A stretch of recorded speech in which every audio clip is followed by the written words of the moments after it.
भागवत जी की कथा ही सबसे बड़ा सत्कर्म।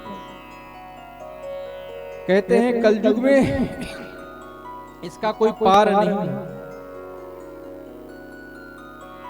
कहते हैं जिस प्रकार सिंह की गर्जना होती है तो जंगल के सभी भेड़िए जाकर के छुप जाते हैं, ठीक उसी प्रकार जब भागवत के श्लोक, भागवत के शब्द जब मंडप में, पंडाल में गर्जना करते हैं, संकीर्तन, तब कहते हैं नगर के सारे पाप जा जा करके छिप जाते हैं, भाग जाते हैं छोड़ करके।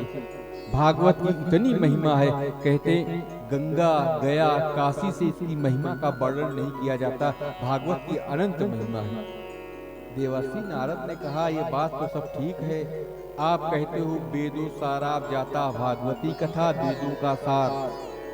भागवत है तो हमने वेद सुनाया, गीता सुनाया, सब कुछ तो उसके कान में जाकर के सुनाया और वो उठे ही नहीं, तो भागवत सुनाने से कैसे उठ जाएंगे ज्ञान बैराग।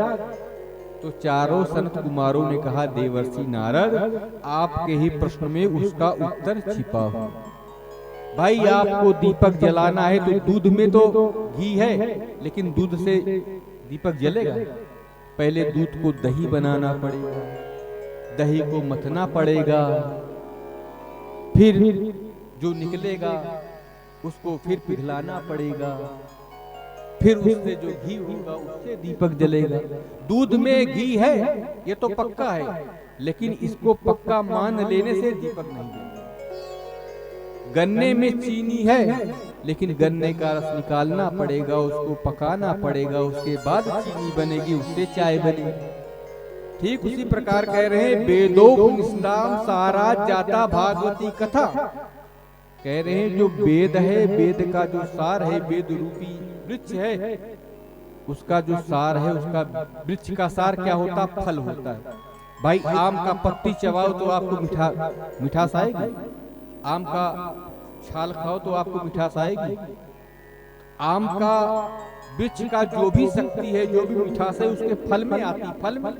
तो कहते उसी प्रकार वेद का, पुराण का, सबका जो है फल क्या है? भागवत है, और भागवत से ही उसका कल्याण होगा। आप इसलिए करो कि भागवत जी की कथा ही श्रवण करो।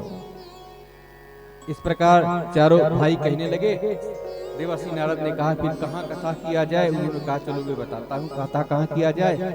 ऐसा करो आप श्रोता बन जाओ, हम लोग निकले ही इसीलिए सत्संग के लिए कि जहाँ कोई सुनाने वाला मिलता है हम लोग बैठ के सुनने लगते हैं, और जहाँ सुनने वाला कोई मिलता है हम लोग जो है वहाँ जाकर के सुनाने लगते हैं। और इस प्रकार देवर्षि नारद ने उनकी वंदना इत्यादि किया।